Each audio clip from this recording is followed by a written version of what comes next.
بسم اللہ الرحمن الرحیم۔ اویئرنیس کی دنیا میں خوش آمدید۔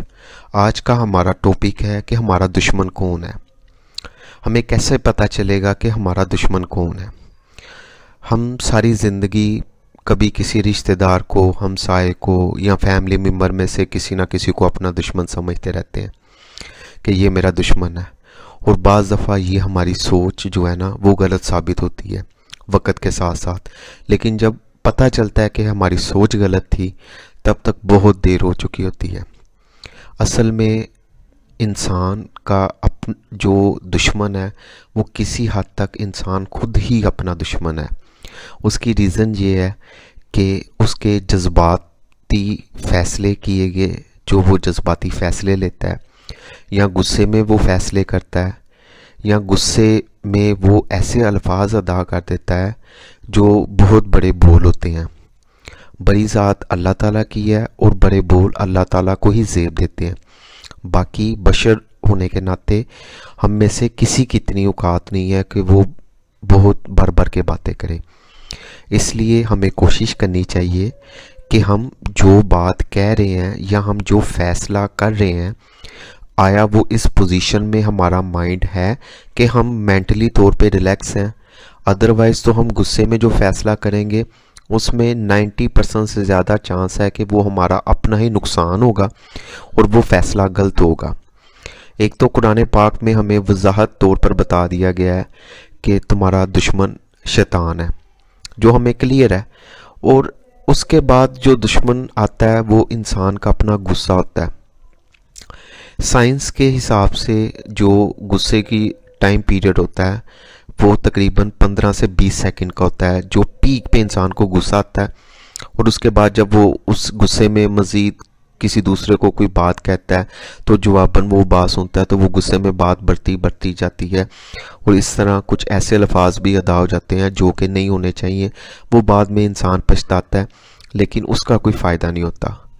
ہمیں بتایا گیا ہے کہ پہلے بات پہ غور و فکر کرو، کوئی بھی ڈیسیژن لینا ہو، کسی کے ساتھ چلنا یا آنا یا کسی بھی معاملے میں، ایسا نہیں کہ پہلے آپ فخر میں یا شیخی میں وہ کام کر لو اور بعد میں کہو کہ یار یہ میں نے کیا کر لیا ہے، تب وقت ہاتھ سے نکل گیا ہوتا ہے اور انسان اپنی زندگی میں ایک اور غلطی کر لیتا ہے جیسے وہ پہلے کرتا آ رہا ہوتا ہے۔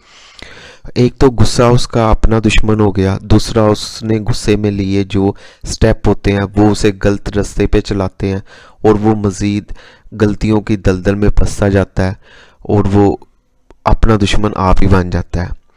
ضروری نہیں ہوتا کہ کسی بندے کو مطلب کسی چیز سے ہی مارا جائے تو اس کو چوٹ لگتی ہے، کسی کو مینٹلی طور پہ بھی اپسٹ کرنا یہ بھی اس کو چوٹ پہنچانے کی طرح ہی ہوتا ہے۔ اسی طرح ضروری نہیں کہ ہم اپنے آپ کو کچھ ماریں تو پتہ چلے گا کہ ہم اپنے دشمن ہیں۔ ہمارے غلط فیصلے کیے گئے، ہمارے لیٹ فیصلے کیے گئے، یہ سارے اسی کیٹیگری میں آ جاتے ہیں جو ایک دشمن کے طور پر ہوتے ہیں۔ انسان شروع سے اپنے آپ سے، اپنے نفس سے، اپنی خواہشوں سے لڑتا آتا ہے، اور یہ سلسلہ چلتا ہی جاتا ہے۔ ہر عمر میں اس کی نوعیت علیحدہ ہوتی ہے۔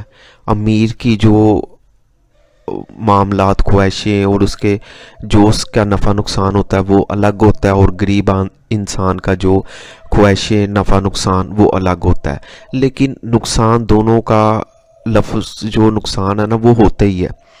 تو اس لیے ہمیں غور کرنا چاہیے۔ بینگ اے مسلم، قرآن و حدیث میں بھی ہمیں بتایا گیا ہے کہ انسان جو ہے نا سمجھ بھول جو ہے نا وہ فیصلے کرے، اور اس طرح نہ کرے کہ جذباتی یا جلد بازی میں ابھی فیصلہ کر لیا بعد میں دیکھ لیں گے، ایسا ہو جائے گا ویسا ہو جائے گا۔ ایسا کچھ بھی نہیں ہوتا۔ یہ سارے فلموں ڈراموں کے کنسپٹ ہیں۔ انسان اصل حقیقت زندگی میں جو وہ فیصلے کرتا ہے اس کا فائدہ یا نقصان اسی کی ذات کو پہنچتا ہے۔ اس لیے فیصلہ کرنے سے پہلے وہ یہ دیکھے کہ میں ایسا تو نہیں فیصلہ کرنے لگا کہ وہ کل کو مجھے بہت پچھتانا پڑے، اور دشمن کا وار بھی تو ایسے ہی ہوتا ہے نا کہ انسان پچھتاتا رہے۔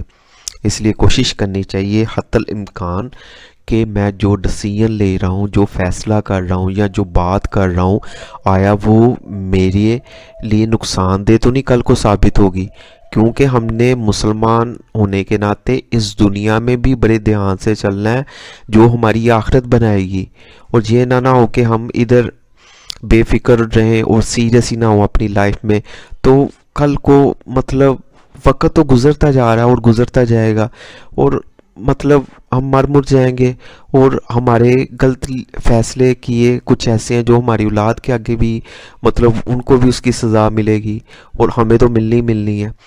تو اس لیے ہمیں غور و فکر کرنا چاہیے کہ ہم اپنے دشمن